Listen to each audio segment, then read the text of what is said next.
I was reflecting on the discussion that has just finished, and I'm absolutely in support of having more entrepreneurship in the Scottish economy, no question about that. I do also, though, think quite a lot about the economies that are doing pretty well at the moment. One of the economies that's doing pretty well is Germany, and it does have a different approach. And that has a lot to do with tying up education and business in a much, much better way than we do, massively better way than we do. And that doesn't need to be at the, at the cost of encouraging entrepreneurship.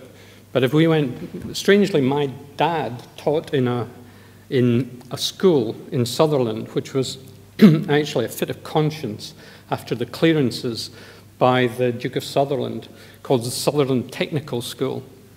And it was a fabulously successful venture which took people from all over the county, and actually, as a result, a business started up. It's unfortunately now defunct, but it was quite a large business for a long time called Norscot, which made freezers in Caithness, which hardly seems a necessary idea, I think. But I guess my point is,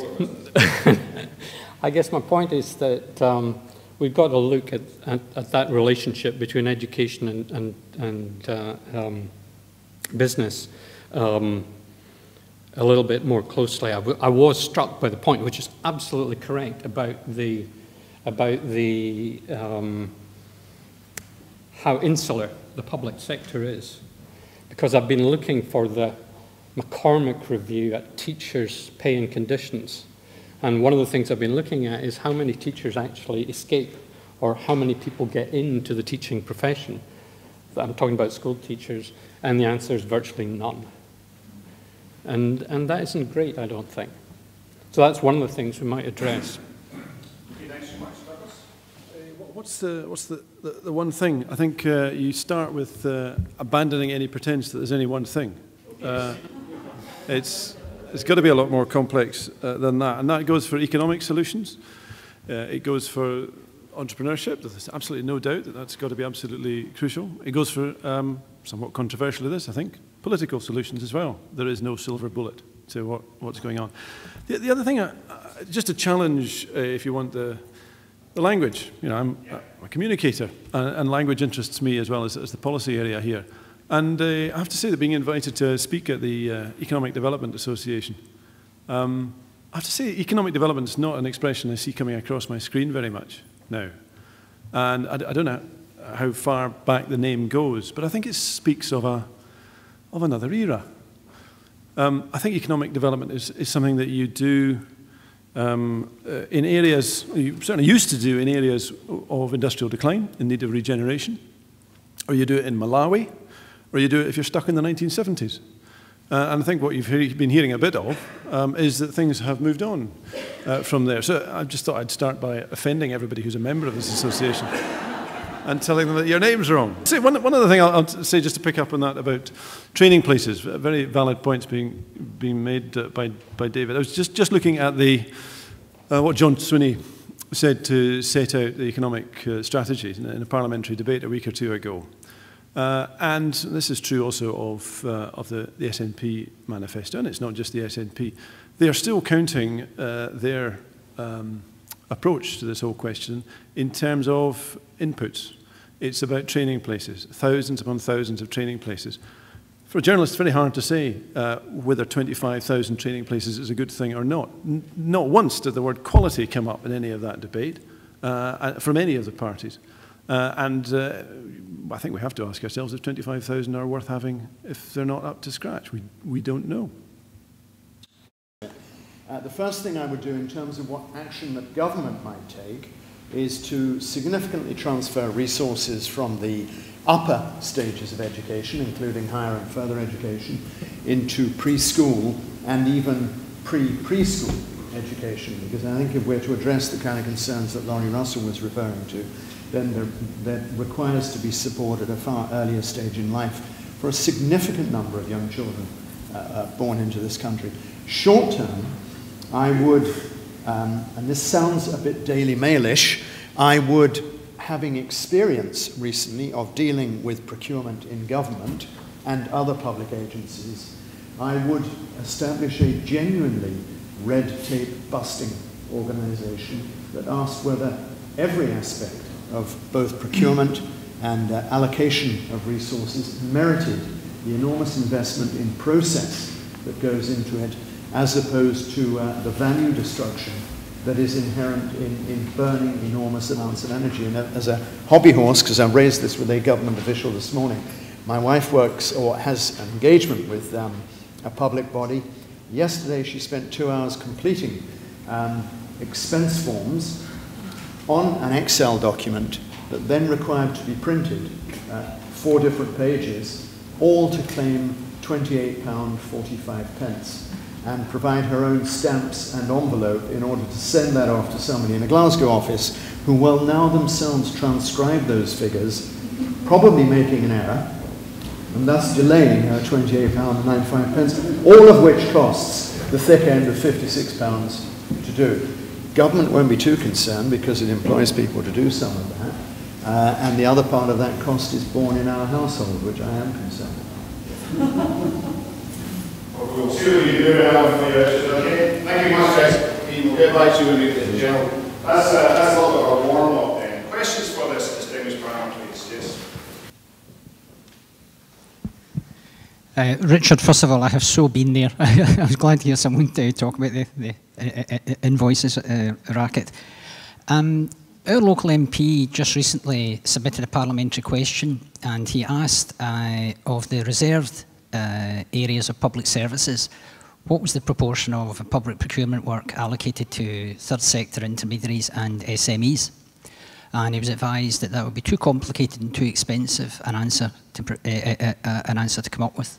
I was reading through the Ernst & Young Item Club report just out this morning on the Scottish economy, and they noted, for example, with the big figures, we still apparently just do not understand why inflation remains so stubbornly high and perhaps worryingly increasing in the UK. Elsewhere, they note the really significant revisions to the GVA gross value added figures, official data, and they say, among many things, this now shows that since 1998, the Scottish retail sector grew by 48%, as opposed to the previously thought 23%. And all of this leads me to wonder just how much do we know or understand actually about the Scottish economy. I'm just wondering how many tartan black swans have we got out there? Well, like Richard, I mean, let me address the public sector procurement issue, because I'm quite struck how much it's slanted away from the small business sector in Scotland, and it's really absolutely ridiculous. So my example is the franchising of our university catering, which is now run by Sodexo, which is a French multinational. The service is crap, the costs are astronomical, so I go to a small sandwich bar, small entrepreneur, down the road. Now, whether that's increasing the overall demand in the Scottish economy, well, probably it is, because the profits are being retained rather than redistributed elsewhere. And anything that could be done to reduce or to allow more competition from smaller businesses into that area, I think, would be beneficial for the economy. No problem. What do we not know about the Scottish economy that we need to know? Well, I mean, not really understand about how the Scottish economy works. How much of it is Scottish would be a starting point for me in terms of transfer pricing, cross-ownership, a variety of entity form. I don't know what extent, to what extent the value of the Sodexo operation at the University of Stirling retains value within Scotland. I suspect, like David, there's some significant transfer out. But there's a great deal of ambiguity in the data, and one of the starting points that I would refer to in relation to economic policy as a whole, and indeed much government policy, is often the inherent contradiction in government policy. We are told by John Swinney, and have been told over 3, 4 or 5 years now, that one of the intentions of the government is to reduce costs by improving procurement and reducing pricing by improving procurement.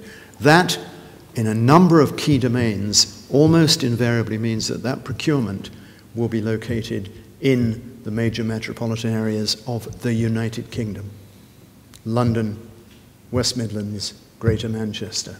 It will not be local suppliers. Some of you have seen that to your real pain in terms of welfare to work, but that could apply across the board to a number of activities. You would be astonished. No, you wouldn't. Those of us in the trade are not. You would be astonished about how many government research contracts are let to academics from English universities in Scotland, as opposed to... Here they are, dreadful. CADs, some of them. As opposed to what proportion of English government expenditure on academic research is let to academics from Scottish universities. Douglas, what do we not know about the Scottish economy, which would be good to know? I'd leave that more to the academics. What I tend to deal with is the once they've crunched through the data, the raw data, to try to make sense of it and communicate it. But a problem, I guess, is what we do have, how much can we rely on it? Because the point's made about retail figures. I think if you look over the past decade or so, and I'd credit the Centre for Public Policy for Regions for really looking at this at Glasgow University, they picked up on the hospitality business. According to some reading of the statistics, during the 7 or 8 years leading up to the financial crunch, it hardly grew in Scotland at all. But you just had to walk out of Waverley Station to see that it was growing before your very eyes. Construction industry, figures don't always make sense on this. David's much better on this than I am. And at the finance sector, I think in 2007, when Sir Fred Goodwin was still absolutely, it was at the very height of his powers at RBS, I think it declined 10% in terms of its GVA. So these figures are very hard to trust. We do the best we can in reporting them, but I think we always have to put some doubt in them. And partly that's down to this question of transfer pricing. I'd raise one issue that comes out of transfer pricing, which I don't think gets a great deal of discussion in Scotland, and it's about the impact of headquarters operations. That we don't actually take seriously enough the consequences. It's bound to happen, but there are consequences to losing HBOS and to having major companies taken over. The dynamic force around a headquarters in terms of the business services that it buys are things that we lose, and we really don't have a discussion about how best to hang on to those headquarters functions.